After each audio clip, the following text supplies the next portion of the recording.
రాముణ్ణి అయోధ్యకు వచ్చి రాజవ్వు అని భరతుడు ఎంత చెప్పినా వినకపోయేసరికి దశరథుని మంత్రి సుమంత్రుడు లేచి, ఏంటి రామ, తండ్రి ఇచ్చిన మాట అంటూ ధర్మం అంటూ ఏవేవో చెప్తున్నావు, హాయిగా బ్రతుకున్నంతకాలం భోగాలు అనుభవించు అన్నాడు. ఆ మాటలకి ఎరుపెక్కిన కళ్ళతో, నువ్వు చెప్పిందంతా నిజమైతే ఈ జీవకోటి ప్రవర్తన అనేది ఉండదు, ఎవరికి నచ్చినట్లు వారు బ్రతుకుతారు. ఈ లోకంలో యజ్ఞం చేసిన మహాపురుషులు 100 క్రతువులు చేస్తే ఇంద్ర పదవిని పొందుతారు. ఈ లోకంలో పుణ్యాలు చేస్తే ఊర్ధ్వలోకాలను పొందుతారు. పాపకర్మలు చేస్తే హీనయోనుల్లోకి ప్రవేశిస్తారు. ఇక్కడ తద్దినం పెడితే సూక్ష్మ శరీరంతో 3 తరాల వరకు పితృలోకంలో ఉన్నవారు కడుపు నిండుతుంది. ఏ సత్యాన్ని వేదం చెప్తుందో, ఏ సత్యాన్ని ఆశ్రయించి లక్ష్మి ఉందో అదే అబద్ధం అని చెప్తున్న నిన్ను దశరథ మహారాజు మంత్రిగా ఇన్ని సంవత్సరాలు ఎలా పక్కనుంచుకున్నారు?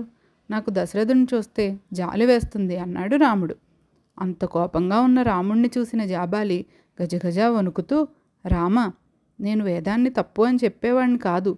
భరతుని బాధ చూడలేక ఏదో ఒక వాదం చేస్తే నువ్వు తిరిగి వస్తావని అలా చెప్పాను అన్నాడు.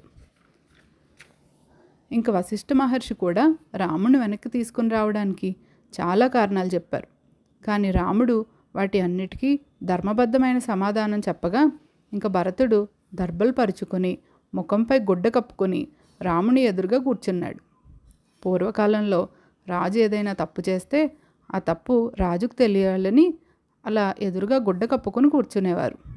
అలా కూర్చున్న భరతునికి రాముడు నచ్చజెప్పి పైకి లేపి, నువ్వు 14 సంవత్సరాలు రాజ్యం చెయ్యి, తర్వాత నేనే వచ్చి అయోధ్యకి రాజు అవుతా అన్నాడు రాముడు.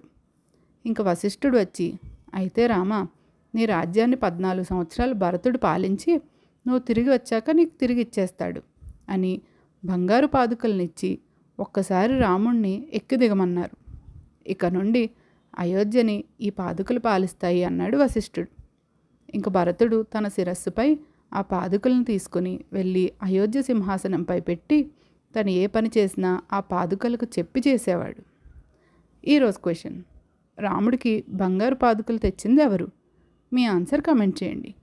నెక్స్ట్ ఎపిసోడ్ కోసం ప్లీజ్ ఫాలో ఇతిహాస నౌ.